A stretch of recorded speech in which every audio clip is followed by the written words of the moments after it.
وَمَن يُشَاقِقِ الرَّسُولَ، اور جو رسول صلی اللہ علیہ وسلم کی مخالفت کرتا ہے، من بعد، اس کے بعد کہ ما تبین، اس پر واضح ہو گئی، لہو، اس آدمی کے لیے، الہدا، راہ، ہدایت اس کے لیے واضح ہو گئی، صاف راستہ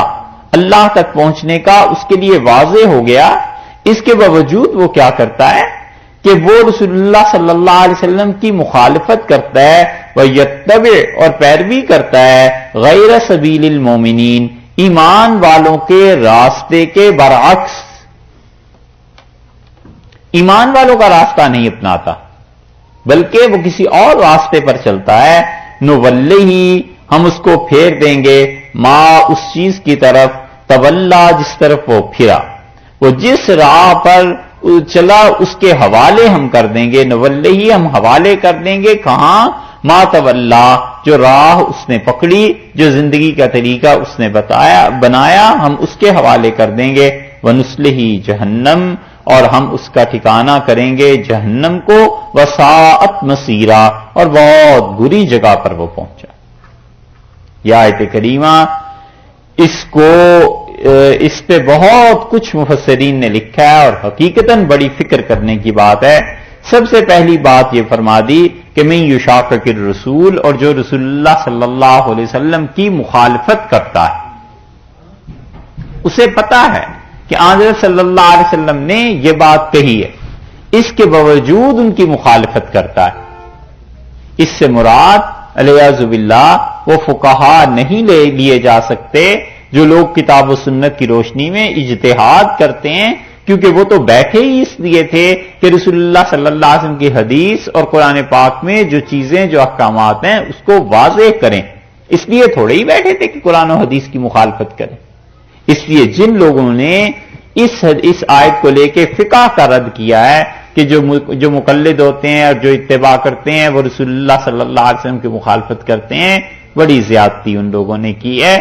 اس فتوے سے تو امت 13 صدیوں تک کی پچھلی ساری کی ساری حضور اقدس صلی اللہ علیہ وسلم کی مخالف قرار پائے گی۔ یہاں مراد وہ ہیں جن تک شریعت کا حکم پہنچا، اس کے باوجود مخالفت کرتے ہیں رسول اللہ صلی اللہ علیہ وسلم کی، من بعد ما تبین لہ الہدی، جبکہ واضح راستہ، ہدایت اللہ نے ان پہ واضح کر دی تھی، کھل چکی تھی ہدایت، اس کے باوجود مخالفت کرتے ہیں، وَيَتَّبِعْ، اور پیروی کرتے ہیں، اتباع کرتے ہیں۔ اتباع اور تقلید ایک ہی معنی میں، یہ ضروری نہیں ہے کہ قرآن پاک میں تقلید کا لفظ ہی آیا ہو، بہت سے احکامات ایسے ہیں جن کے الفاظ قرآن کریم میں نہیں آئے، اس کے باوجود پوری امت ان پہ عمل کرتی ہے۔ متعدد مثالیں ہیں اس کی، کسی وقت آ جائیں گی۔ تو اتباع جو ہے تقلید، پیچھے چلنا، پیروی کرنا، غیر سبیل المومنین، ایمان والوں کے راستے کے علاوہ کسی راستے کی پیروی کرنا۔ اگر کوئی یہ کرے گا تو دیکھیے دونوں چیزوں کو گنا ہے، ایک رسول اللہ صلی اللہ علیہ وسلم کی مخالفت اور ایک اہل ایمان کے علاوہ کسی راہ کو اپنانا۔ ان دونوں چیزوں کے بعد ہوگا کیا، نولہ ما تولا ونصلہ جہنم، ہم اسے چھوڑ دیں گے اسی راستے پر جو راہ اس نے پکڑی ہے، اور جہنم اس کا ٹھکانہ۔ تو جہنم کی سزا کے لیے 2 جرائم ہوئے، ایک حضور اقدس صلی اللہ علیہ وسلم کی مخالفت اور ایک امت کی راہ کو چھوڑ دینا، مسلمانوں کی راہ۔ اس سے فقہا نے یہ دلیل لی ہے کہ وہ کہتے ہیں کہ اہل ایمان امت کی راہ حجت ہے، دلیل ہے، اور اسی کا نام ہے اجماع، یعنی ساری امت مل کر ایک فیصلہ کر لے تو اس فیصلے کے خلاف چلنا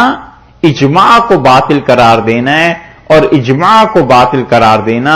یہ کام ہے جہنم میں جانے والوں کا، کیونکہ اللہ نے 2 چیزوں کے لیے جہنم کا ارشاد فرمایا، حضور اقدس صلی اللہ علیہ وسلم کی مخالفت اور اجماع۔ اور اس آیت کے متعلق مفسرین نے لکھا ہے، مزنی نقل کرتے ہیں، امام مزنی رحمت اللہ علیہ بڑے آدمی تھے شافعی فقہ میں، اور ان کا مقام جیسے ہمارے امام ابو یوسف رحمۃ اللہ علیہ وغیرہ کا مقام ہے،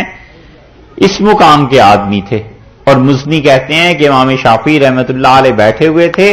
اور ایک بوڑھا آدمی ان کے پاس آیا اور اس نے امام شافعی رحمۃ اللہ سے کہا کہ تم فتویٰ دیتے ہو؟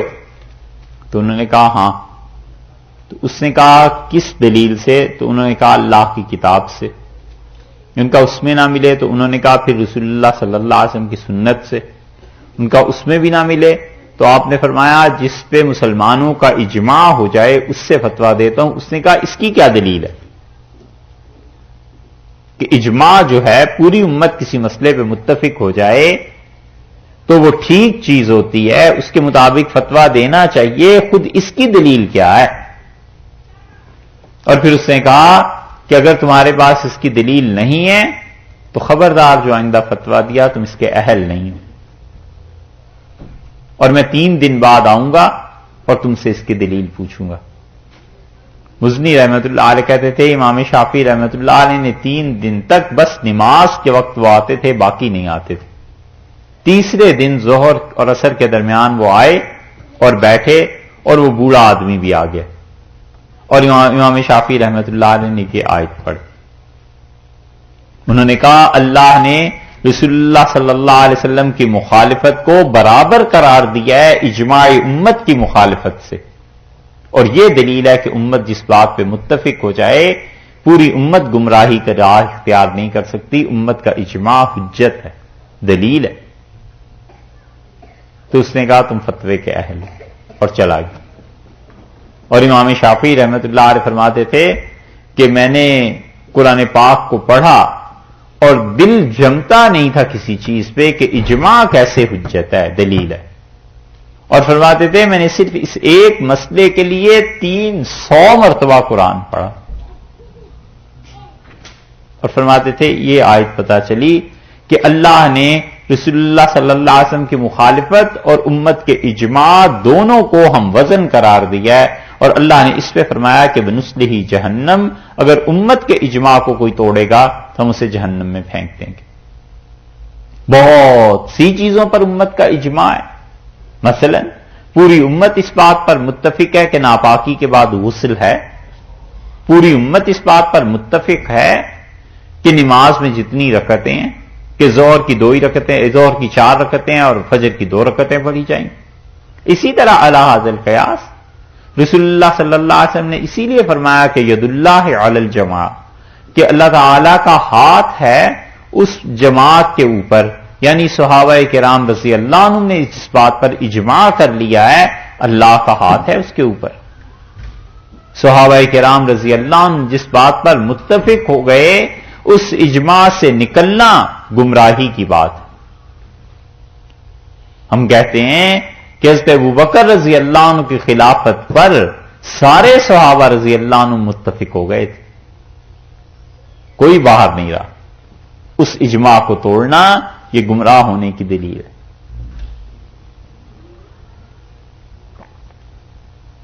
پورے صحابہ رضی اللہ عنہ میں سے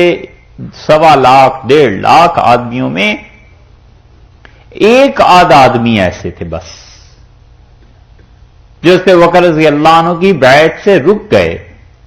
اور حضرت علی رضی اللہ عنہ نے بھی بیعت کی ہے، امیر المومنین رضی اللہ عنہ بھی حاضر ہوئے ہیں، بیعت کی ہے حضرت علی رضی اللہ عنہ سے۔ اور اسی طرح پوری امت کا اتفاق ہے اس بات پہ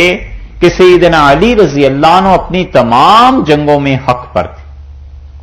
اگر کبھی موقع آیا، اللہ تعالیٰ نے توفیق دی، سورہ حجرات میں یہ مسئلہ آتا ہے صحابہ رضی اللہ عنہ کے آپس کی جنگوں کا، انشاءاللہ پوری تفصیل سے عرض کریں گے یاد رہا تو کہ یہ آخر اس کی حقیقت کیا تھی، مگر ہم کہتے ہیں عقیدے میں یہ بات شامل ہے کہ سیدنا علی رضی اللہ عنہ ان کے مقابلے میں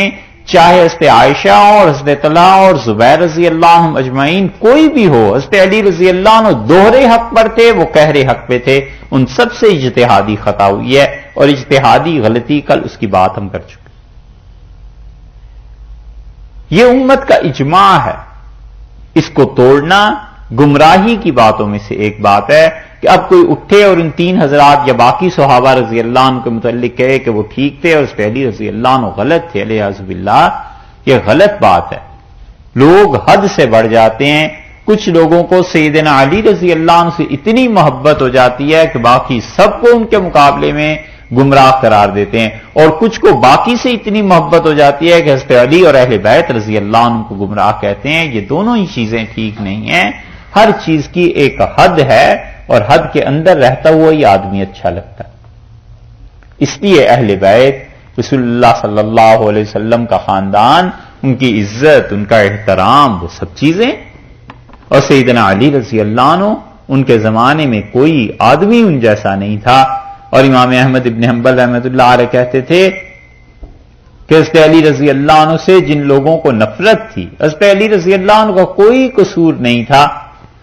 سوائے اس کے کہ اللہ نے ان پہ فضل زیادہ کیا تھا۔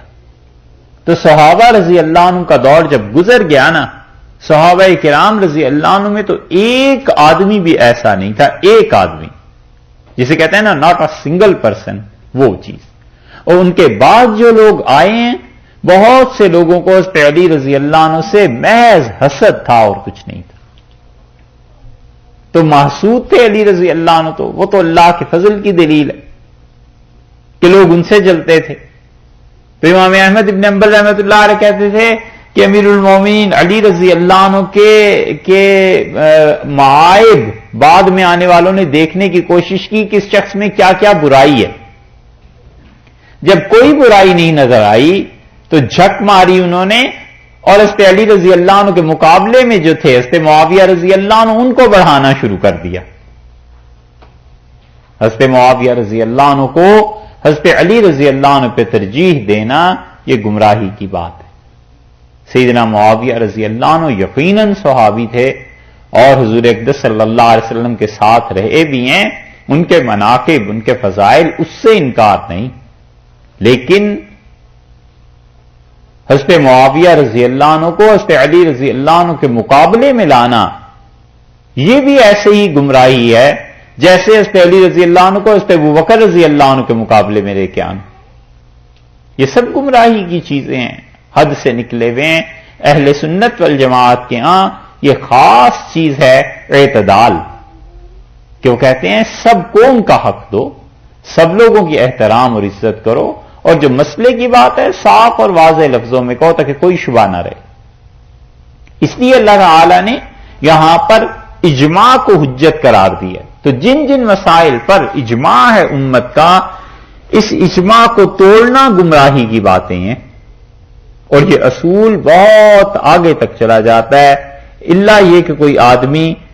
کچھ خاص شرائط کے ساتھ ہو تو پھر تو اس کی بحث فقہا نے کی اپنی کتابوں میں، لیکن عمومی طور پر جو چیزیں یہاں پر سمجھانے کی یا سمجھنے کی ہوتی ہیں، مفسرین نے ان میں جو چیزیں لکھی ہیں وہ آپ کے سامنے کچھ عرض کی۔ اور ایک بات اس سے اور بھی معلوم ہوتی ہے، اور وہ یہ ہے کہ اللہ تعالیٰ نے فرمایا وَيَتَّبِعْ غَيْرَ سَبِيلِ الْمُؤْمِنِينَ، ایمان والوں کی راہ کو چھوڑ کر وہ کوئی اور راہ اپناتا ہے۔ یہ ہے ڈر کی بات کہ صحابہ کرام رضی اللہ عنہ کے راستے کو چھوڑ کر کسی اور راہ کو لے لے، تو بات پھر وہی آ جاتی ہے کہ اجماع سے نکل گیا۔ صحابہ رضی اللہ عنہ جس راہ پر چلے اس راہ کو چھوڑ دیا اس نے، یہ شدید وعید اس کے حق میں ہے کہ نولہ ما تولا، جو راہ اس نے پکڑی ہے اس راستے پر ہم اسے چھوڑ دیں گے، اس کو حوالے کر دیں گے۔ کس کے حوالے کر دیں گے؟ اس راہ کے حوالے کر دیں گے جو راہ اس نے پکڑی۔ تو خدا کسی کو چھوڑ دے اس کے نفس کی اختیار کردہ راہ پر جو اس نے اپنے رائے سے چنی ہے، تو پھر گمراہی کا کوئی ٹھکانہ ہے؟ کوئی بچ جائے گی گمراہی کی چیز اس سے؟ اللہ نے کہا ہم اس راہ کے حوالے کر دیں گے کہ چلو اسی راہ پہ چلتے رہو جس راہ کو تم نے اختیار کیا ہے، وَنُصْلِهِ جہنم، اور اس کا آخری انجام یہ ہوگا کہ وہ جہنم تک پہنچے گا، وَسَاءَتْ مَصِيرًا، اور یہ بہت ہی بری جگہ، بہت بری جگہ پر وہ جا پہنچا۔ کیوں؟ امت کی مخالفت کر کے۔ اس لیے اب بھی امت کسی بات پر جمع ہو جائے تو اس کا فیصلہ حجت ہو جائے گا۔ اب بھی امت اگر متفق ہو جائے کسی بات پر تو امت کا اجماع حجت بن جائے گا. اس کام کے لیے سوچنا چاہیے، اس کام کے لیے تیاری کرنی چاہیے. یہاں لوگوں کا ایک گروہ پیدا کیجئے 15 سال 20 سال محنت کر کے کہ یہاں امریکہ میں یہ جو بچے پڑھتے ہیں نا، یہ جو بچے پیدا ہو رہے ہیں، یہ بچے دین کا گہرا علم حاصل کریں، قرآن حدیث فقہ ان سب چیزوں کو پڑھیں، اور آج سے 20 سال بعد 25 سال بعد یہاں کے مفتی ہوں گے نا، اور انہیں یہاں کے حالات کا پتہ ہوگا، گرد و پیش کا علم ہوگا، اور علم کے ساتھ ساتھ تربیت تزکیہ بھی ہو. پھر یہ بیٹھ کر اپنے فیصلے جو مرتب کریں گے یہاں، اور اسے جو یہ جو جدید ذرائع اب پیدا ہو گئے ہیں، ان ذرائع سے عالم اسلام میں بھیجیں گے کہ ہم یہاں کے لیے اس فتوے کو مناسب سمجھتے ہیں، اور علماء دیگر ممالک ان کے فتوے پہ جرا کریں گے، کہیں گے بھی صحیح ہے غلط ہے کچھ بھی ہے، تو آخر چھان پھٹک کے کسی نتیجے پہ تو پہنچیں گے نا. وہ جو چیز ہے وہ قابل عمل ہو جائے گی. وہ ایک طرح سے ایک علاقہ، ایک پورے کا پورا بر اعظم اس کے لوگوں کی رائے ہو جائے گی، اس کے اہل علم کی، کہ ہمارے ہاں یہ چیز آج کے زمانے میں چل سکتی ہے. اور وہ پھر کیا ہوگا، وہ ائمہ اربعہ میں سے کسی امام کے قول پہ بھی فتویٰ دے دیں گے کہ یہ حضرت نے جو کہا ہے ہمارے زمانے میں یہ قابل عمل ہے. یہ چیزیں بنتی ہیں، 20 سال 25 سال محنت ہو، اگلی نسل آئے، اور وہ اگلی نسل آ کے کتاب و سنت کی روشنی میں ان مسائل کو دیکھے جو یہاں مسائل پیش آ رہے ہیں، اور پھر اس پہ فتویٰ دے. پھر جا کر کہیں کام بنتا ہے، پھر جا کر لوگوں کی راہ متعین ہو جاتی ہے دھیرے دھیرے کہ اس راستے پر چلنا. اور یہ کام بہت پہلے ہونا چاہیے تھا، انگلینڈ میں کہیں اور نہیں ہوا، اور لوگوں نے بس یہ سمجھ رکھا ہے کہ فتوے ادھر سے جا کے لے لیں، ہندوستان سے فون کیا، ای میل کی، مفتی صاحب نے بیٹھ کے ٹائپ کر دیا، اور ان سارے فتووں میں اکثر و بیشتر مسئلہ یہ بن جاتا ہے کہ مفتیوں نے یہاں کے حالات نہیں دیکھے، یہاں کی زندگیاں نہیں دیکھی، یہاں کے ماحول کو نہیں دیکھا. اس لیے کئی ایک فتوے جو ہوتے ہیں بڑی مشکل میں چلے جاتے ہیں، اور سارے فتوے جو وہاں سے آیا کرتے ہیں من و عن یہاں کوئی قبول بھی نہیں کر لیتا، اس لیے کہ لوگوں کے اپنے اپنے حالات ہیں. اور کب تک آخر یہ سلسلہ چلے گا؟ آپ تو پوچھتے ہیں اردو میں، فون بھی کر لیتے ہیں، اور 30 سال بعد جب ہم میں سے اکثر لوگ زمین کے نیچے چلے جائیں، 40 سال بعد چلے جائیں گے، چلو ٹھیک ہے نہ ناراض ہو، 50 سال بعد چلے جائیں گے، ہیں 50 کر لیں، ٹھیک ہے یہ ٹھیک ہے. لو میں بھی کہاں جا رہا ہوں یار پاکستان نہیں جانے دیتے، نیچے کہاں جانے دیں گے. اچھا خیر، تو یہ جب نسل چلی جائے گی تو جو اگلی آ رہی ہے وہ کس زبان میں اور کن مفتیوں سے پوچھے گی؟ ساری چیزیں اللہ پہ ہی نہیں نہ چھوڑ دینی چاہیے، خود بھی کام کرنا چاہیے کہ ہم دین کے لیے کر کیا رہے ہیں. اگلی نسلیں سیکھیں گی کیسے، اور لوگ جائیں گے کہاں دین کو پوچھنے کے لیے؟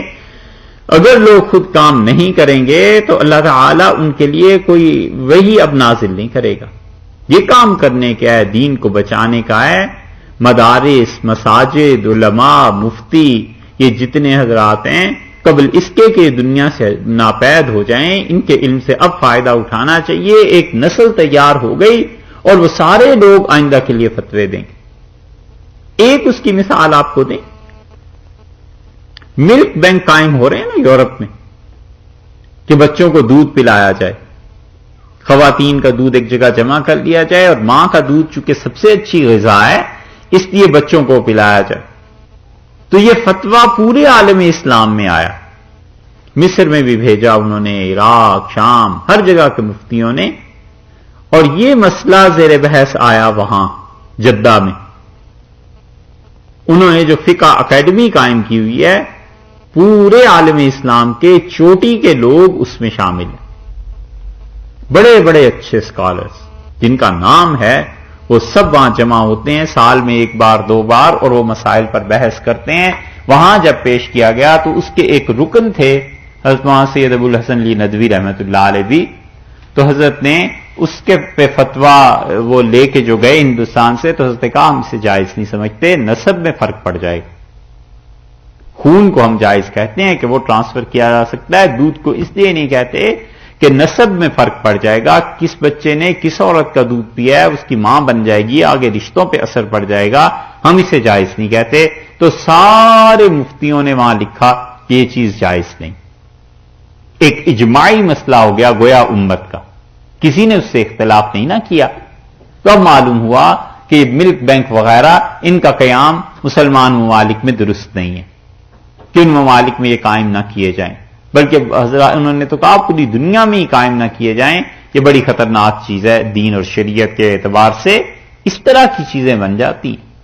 کہ جب اہل علم کسی شہر کے کسی ملک کے اکٹھے ہوں گے، بحث کریں گے، تو کوئی نہ کوئی فتویٰ تو مرتب کریں گے نا، جب وہ مرتب کریں گے باقی دنیا میں بھیجیں گے کہ ہم سمجھتے ہیں یہ چیز، پھر وہ بتا دیتے ہیں، بحث ہوتی ہے، آخر چھان پھٹک کے ایک راہ متعین ہو جاتی ہے۔ یہ کام اب بھی کوئی شروع کرے گا تو اس میں 20-25 سال لگ جائیں گے، نسل ایک پوری چاہیے اس کے لیے، مگر وہ کام بھی اتنا ہی بڑا ہے کہ آپ سمجھ لیجئے کہ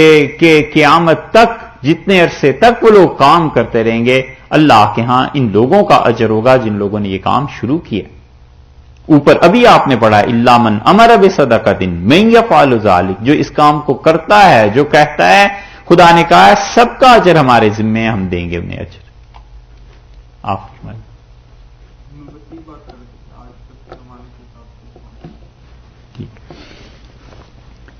اس لیے ارشاد فرمایا کہ دیکھو یتبع غیر سبیل المومنین، ایمان والوں کے راستے کو چھوڑ کر کوئی اور راہ اختیار کرنا، نولہ ما تولا، ہم اسے چھوڑ دیتے ہیں اس راہ پر جو اس نے پکڑی ہے، اس کے حوالے کر دیتے ہیں، ونصلہ جہنم، اور پھر ڈالیں گے اس کو دوزخ میں، وساءت مصیرا، اور بہت بری جگہ وہ پہنچا ہے۔